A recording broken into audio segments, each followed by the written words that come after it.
Es imprescindible distinguir, como digo, muy brevemente, desde un punto de vista científico, estas dos cuestiones. Para ello hay que partir de la pregunta o de la duda que a veces se plantea de si existe un tercer sexo, porque hemos dicho anteriormente que los sexos son masculino o femenino, y a veces se habla en la literatura, etcétera, de un tercer sexo, en los medios de comunicación, etcétera, ¿no? Bien, entonces vamos a aclarar brevemente este punto. Ciertamente puede haber, o será, lo que se llama en medicina el hermafroditismo. Bien, el hermafroditismo es, o también denominado estados intersexuales, es una patología, es una disfunción que se produce en el desarrollo genético de la persona.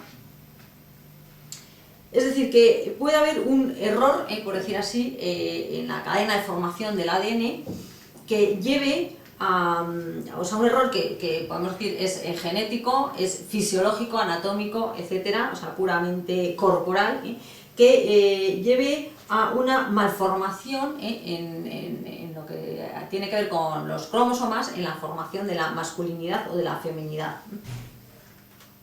Esto llevaría a que, o lleva, vamos, a que determinadas personas puedan tener manifestaciones orgánicas y anatómicas con una mezcla o con síntomas o características propias de la mujer y del varón. Sin embargo, siendo esto así, está datado en los libros de medicina sin mayores problemas, esto es un fenómeno muy conocido que hoy es muy fácil de diagnosticar porque se reduce a hacer un test, un análisis de ADN, es decir, que desde que la persona nace se puede saber si ha habido algún tipo de malformación o de anatomías de este tipo y se puede tratar. Bien, lo que hay que afirmar es que incluso en esos casos de realmente una alteración cromosómica, estos síndromes que están perfectamente datados, no significa que haya un tercer sexo, es decir, estas personas pueden tener, como he dicho, manifestaciones anatómicas y gonadales, etcétera, síndromes, perdón, una mezcla de ambos sexos, pero no son un sexo o un ser ambiguo, sino que son hombres o mujeres. Y de hecho, en la literatura hay muy pocos casos datados de lo que se llama hermafroditismos puros, que una persona tenga tanto de una manera clara síndromes o manifestaciones de mujer como de varón. En general, lo que se suele dar es un pseudo-hermafroditismo, es decir, un sexo preponderante con algunas manifestaciones del otro sexo cromosómico. Bien, yo ahora no voy a entrar en esto porque no me corresponde a mí tratarlo. En cualquier caso, lo que quiero animar es a que todo esto se lea, se estudie con profundidad y se le pierda un poco el miedo o el ver como misterio algo que no tiene ningún misterio y que está perfectamente datado en los libros de medicina. Cara a lo que a nosotros nos interesa es decir que estas personas no tienen una identidad sexual ambigua, sino que son hombres o mujeres. En cualquier caso, algunas de estas manifestaciones pueden tener tratamientos, tanto tratamientos hormonales, en algunos casos tratamiento quirúrgico, etcétera, etcétera, y que hay que verlo con naturalidad, estudiarlo, que los padres no se asusten, a nivel también de educación, de terapias, y tener claro que estas personas no tienen, los pseudo-hermafroditas, ningún problema de identidad sexual porque se manifiestan siempre con claridad como varones o como mujeres. Por otra parte, al derecho esto tampoco le ha planteado ningún problema. En la antigüedad, que no había estos avances científicos en el diagnóstico de este tipo de pseudo-hermafroditismos o mosaicismos, pues podía darse algún error en la asignación del sexo en el registro civil y que se descubría posteriormente que no correspondía al sexo biológico. El derecho ha permitido siempre que esto se pueda corregir con una autorización, con un informe médico, es decir, no ha planteado, repito, ningún problema y está perfectamente permitido.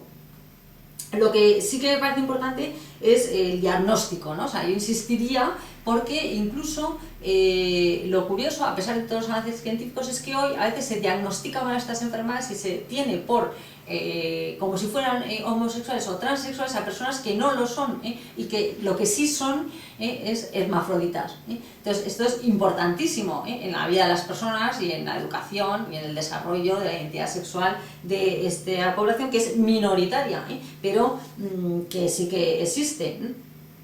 Bien, por tanto, en este caso, insisto, lo que me interesa es que quede claro que esto sí que hay una malformación, un error a nivel fisiológico, a nivel endocrino, a nivel cromosómico, es decir, algo que tiene que ver estrictamente con la biología, lógicamente. Bien, hay también distintas teorías entre los médicos sobre las terapias adecuadas, etcétera, que yo tampoco voy a tratar ahora. Lo que me interesa decir es que, desde luego, las terapias en este caso tienen que ver con la corporalidad, porque el error o esa falta de sintonía es corporal, ¿no? Bien, dicho eso, paso a distinguir esto que hemos visto en el hermafroditismo con la transexualidad. Bien, en el caso de la transexualidad, en principio no ocurre nada de esto. O sea, el síndrome transexual está perfectamente definido y datado también en la bibliografía médica. Es un síndrome catalogado dentro de la psiquiatría, y lo que se da en este caso es una disfunción entre lo psíquico, es decir, la mente del transexual, y lo físico, lo fisiológico. En este caso, en la persona, en el transexual, lo que es su anatomía, su desarrollo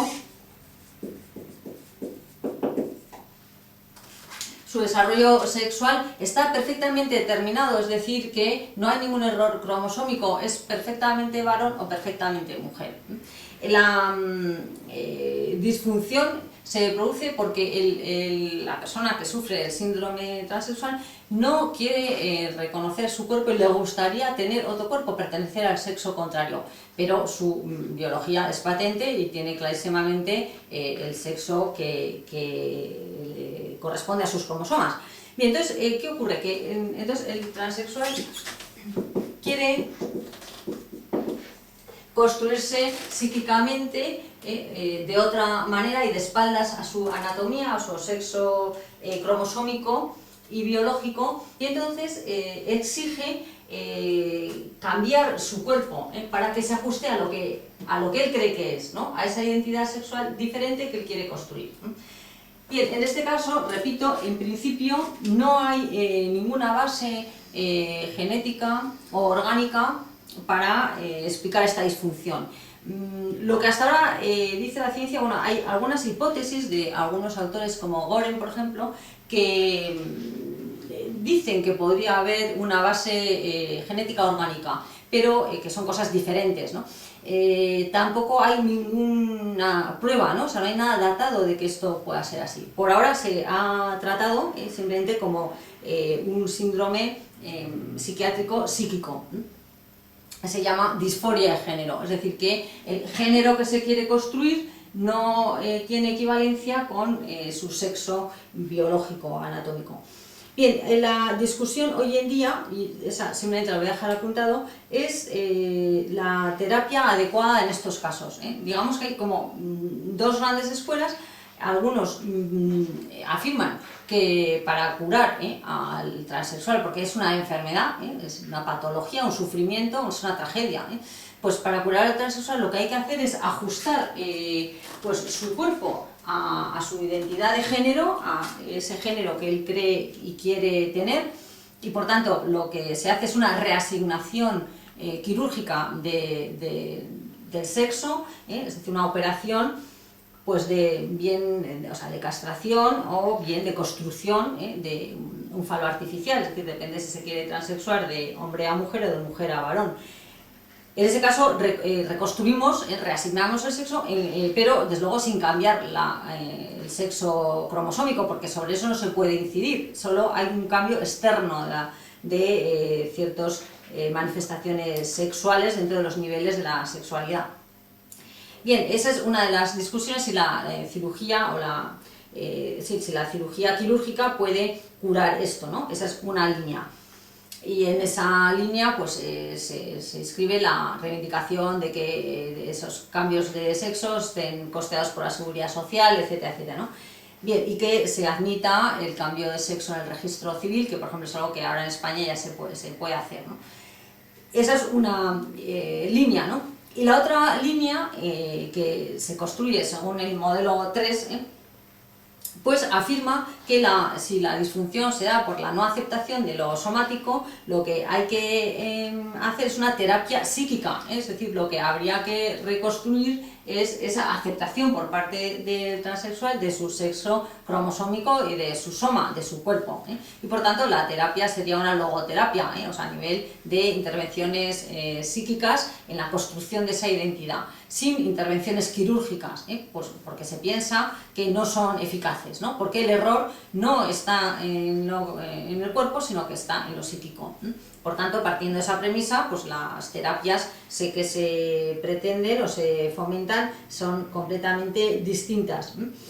Bien, lo que está claro, y dando un dato de nuestra reciente proposición de ley en España sobre identidad de género, que no se ha exigido, no se va a exigir el cambio de sexo a los transexuales para su cambio de sexo en el registro civil, porque se ha demostrado que a veces es contraproducente y que no da los resultados apetecidos. Esto nos llevaría a otra exposición y simplemente lo dejamos ahí apuntado y afirmando que el tercer modelo promueve la terapia psíquica del transexual y no la intervención quirúrgica, aunque, como digo, esto habría que entrar mucho más en detalle. Bueno, muchísimas gracias por su atención.